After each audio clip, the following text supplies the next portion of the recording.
Hello, my name is Andrew Patrick. I'm the Coalition to Stop Gun Violence's Director of Political Communications. I want to welcome you to CSGV at Home. Today, we are talking with author Seamus McGraw, whose new book, From the Taller Tower, The Rise of the American Mass Shooter, will be coming out in April. Seamus, I want to thank you so much for taking the time to join us. Oh, it's absolutely my pleasure, Andrew. Thank you for having me.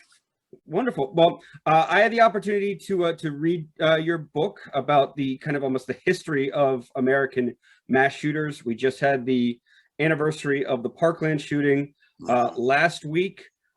You have written about a variety of topics. You've authored several books. What made you pick this topic, and what was the inspiration behind writing it? We came to the conclusion that we needed to do this after Las Vegas, when this atrocity was committed. I said to my friends at the press, I said, you know what? I am never writing another book as long as I live, but this epidemic began at the University of Texas on August 1st, 1966. And it continues to devastate not just this country, but every country that is influenced by us. And I said, that kind of places an obligation on us, you, to wade into this discussion. They basically said, okay, do it. It is the hardest thing I think I have ever done in my life. It has also filled me with absolute awe for the strength and courage of the people who have survived these atrocious attacks. And it's given me an insight, I think, into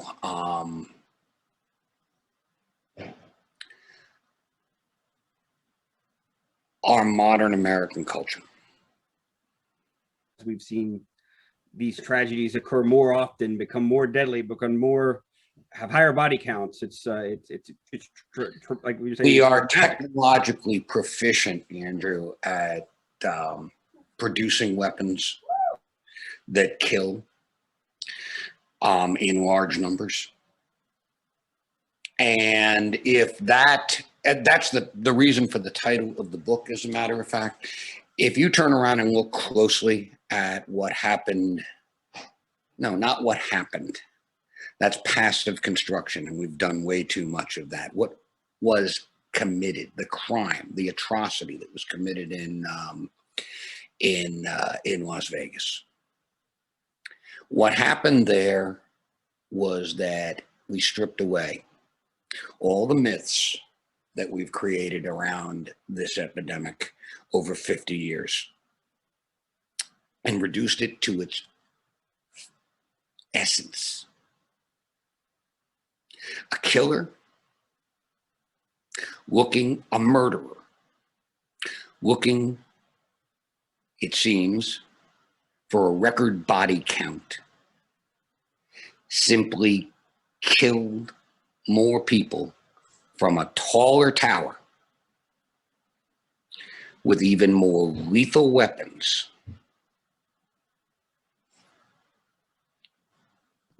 And many of them. For now,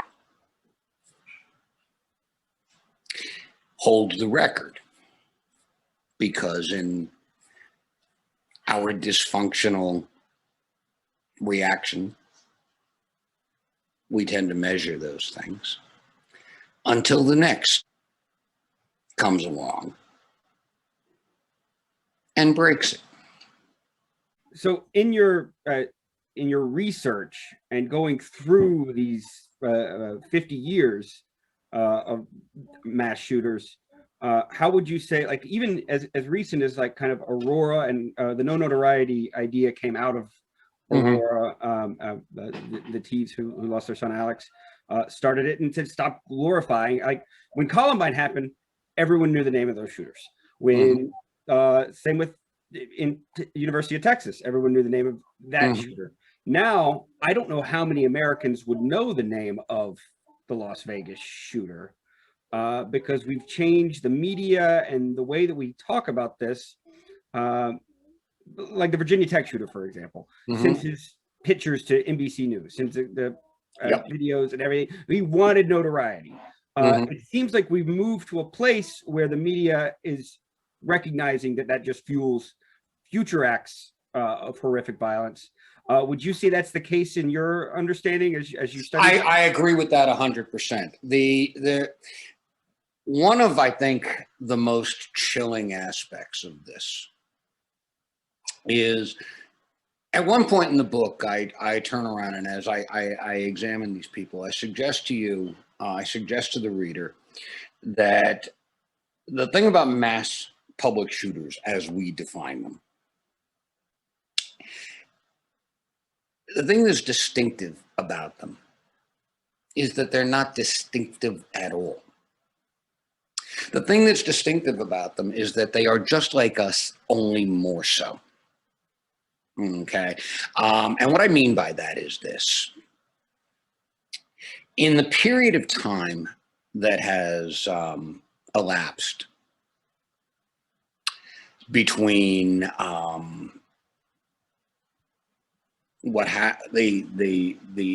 shooting at the University of Texas Tower in 1966 and the shooting that doesn't even register on our radar because it doesn't meet the statistical guidelines in Buffalo, Minnesota, just recently.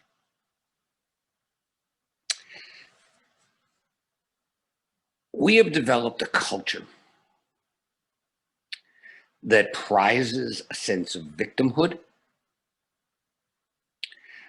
that has produced a technology that not only gives us the ability to produce ever more lethal weapons, but has also turned around and allowed us to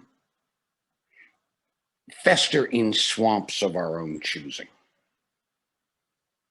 to gather in communities that reinforce our grievances, our sense of resentment. And that's what gives fuel to these killers. That's one of the things that gives fuel to these killers. It is both it's both our technological proficiency, but I think it's a pathology that runs through the entire culture. Now that is not to say that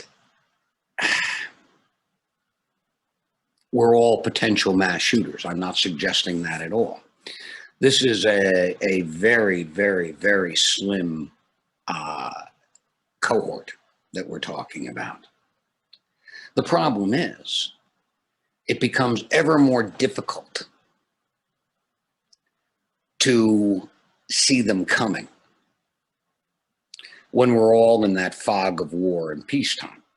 It becomes that much more difficult to recognize them in time to prevent them when they're simply acting out our own constantly reinforced social ills. That's kind of the suggestion of the book. Yeah, and like our organization, Coalition to Stop Gun Violence, we've talked a lot about the destigmatization of mental illness in this discussion for a long time. Absolutely. The viewpoint was just like, well, oh, this person did it. It had to be because he was mentally ill. It had to be mental illness. We know the evidence shows that that's not the case. It's a small percentage of those with mental illness are at a higher risk of interpersonal violence. It's not about mental illness, and that deflects. Using mental illness is almost like using people who are struggling as a human shield, because it diverts from the larger issues. One, the easy accessibility of weapons, and I would argue a specific type of weapon that's been fetishized. A weapon that is used to kill as many people in a short amount of time. Right. And more than that, it's not even just that they're capable of firing a round per second or whatever. It's that these particular weapons that tend to be chosen very often have been they've become literally as scholars have said, fetish items for these people. Literally fetish items for these people.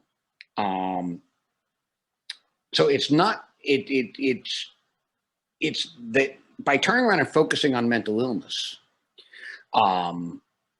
we let ourselves off the hook. You've talked a little about how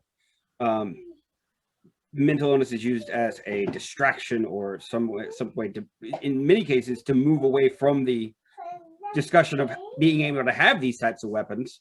How much is the gun lobby, is the NRA to blame for the rise in the, as it seems like as time has gone by, these killings become deadlier, they become higher body counts, they become, like you mentioned, more high profile.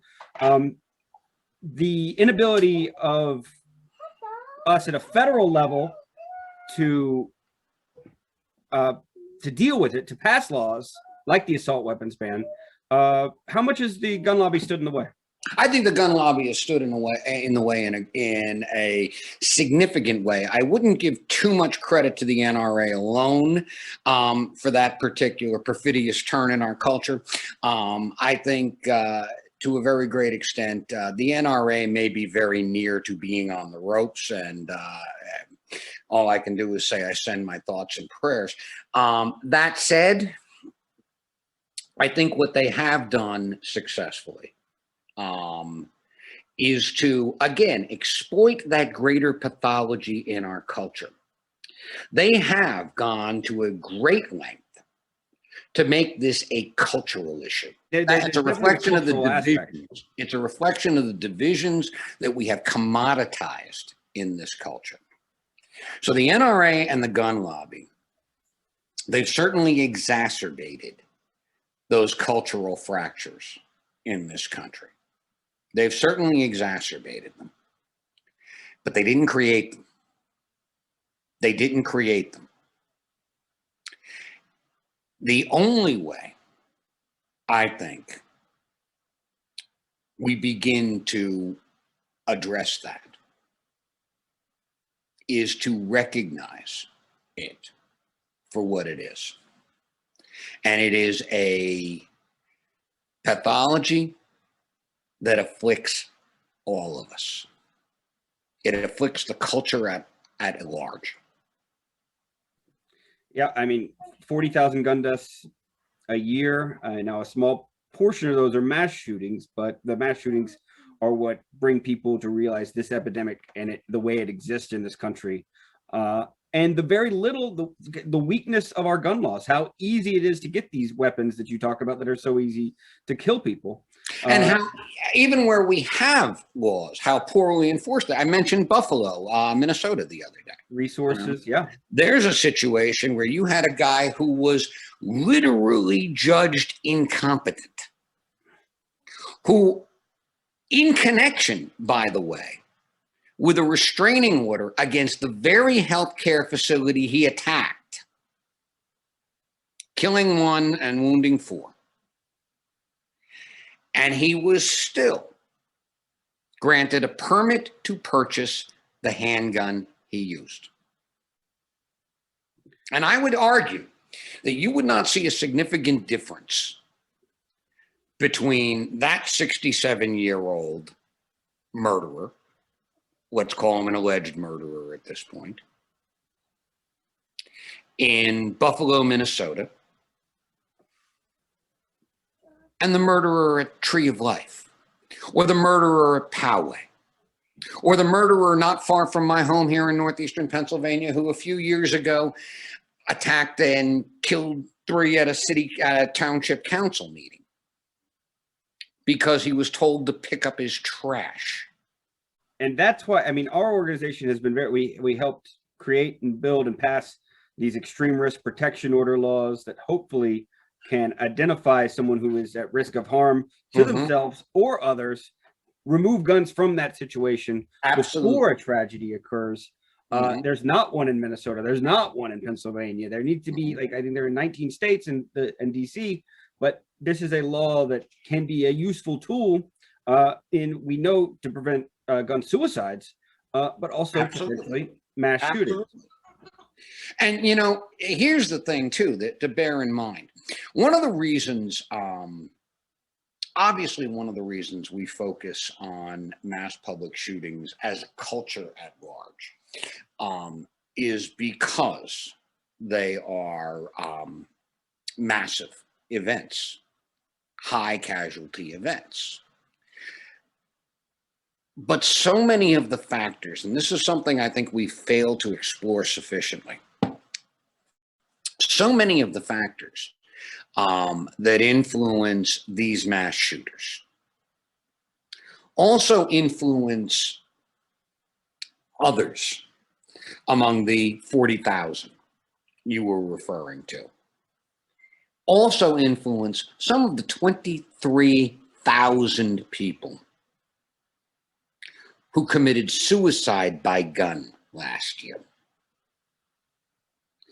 So it may be that by exploring this and by facing up to what it is that we're doing as a culture,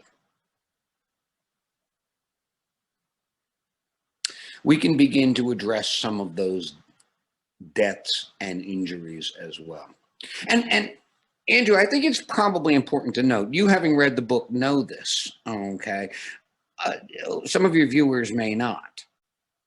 I'm an avid hunter. I hunt entirely with a flintlock. I only carry the weapon that the Second Amendment, I think, explicitly gives me permission to carry.